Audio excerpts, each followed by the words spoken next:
Donald Trump angered many conservatives this past Sunday when he blamed the pro-life movement for the Republican Party's troubles at the polls this past November. This is what he said. He said, quote, "It wasn't my fault that the Republicans didn't live up to expectations in the midterms. It was the abortion issue, poorly handled by many Republicans, especially those that firmly insisted on no exceptions, even in the case of rape, incest, or life of the mother, that lost large numbers of voters. Also, the people that pushed so hard for decades against abortion got their wish from the U.S. Supreme Court and just plain disappeared, not to be seen again."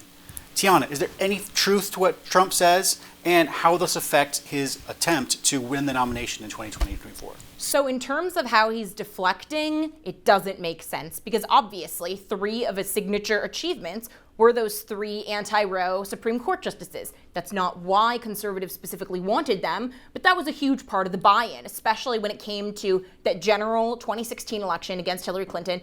That list of prospective Supreme Court justices is probably what pushed Trump over the line in the general with those hardcore never-Trumpers who liked his judicial philosophy. But let's just back up into the particulars of the candidates, right? You have Ron DeSantis, who passed a 15-week abortion bill. He won by almost 20 points. Mike DeWine in Ohio, he won re-election by 26 points after passing a 6-week abortion ban. Now, what candidate was it that put his foot in his mouth by saying not only did he want to ban abortion at all terms, but also without exception for rape or incest? Herschel Walker, the candidate that was eventually, accused of demanding that multiple of his mistresses get multiple abortions. Abortion, to the extent that it was an issue in midterms, was a messaging problem. Because let's look at the polling of Americans to see what they consider extreme and where the consensus lies, right? So only 1 in 3 Americans believes that abortion should be legal in the 2nd trimester. Only 1 in 5 believe that for the 3rd trimester.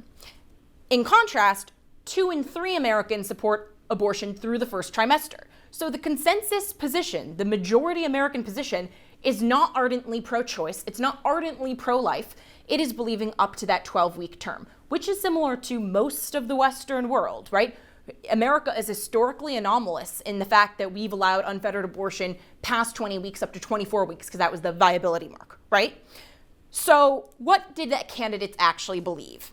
So a lot of the candidates who were 100% pro-life deflected on the issue by saying it should be left to the states. Candidates like Adam Laxalt for Senate in Nevada, Mike Lee, who obviously won, and then there are candidates like J.D. Vance, who believed that passing a federal abortion ban should be kept at 15 or 20 weeks, and then the rest should be kept to the states. Because obviously, California is going to vote differently on the issue than Virginia, which is going to vote differently than Ohio.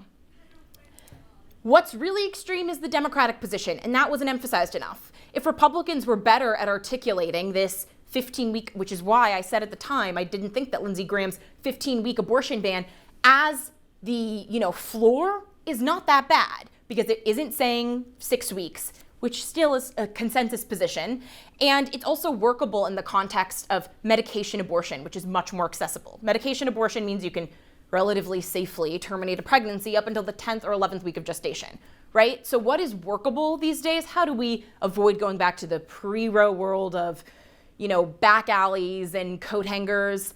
It would look something a lot like banning abortions up, after that medication abortion is no longer into effect, because it's very difficult. I mean, we're already seeing what we do with fentanyl. How can we, if we can't get fentanyl out of the system, how can we get these medication abortions, which are medications that are used for other conditions that have nothing to do with abortion?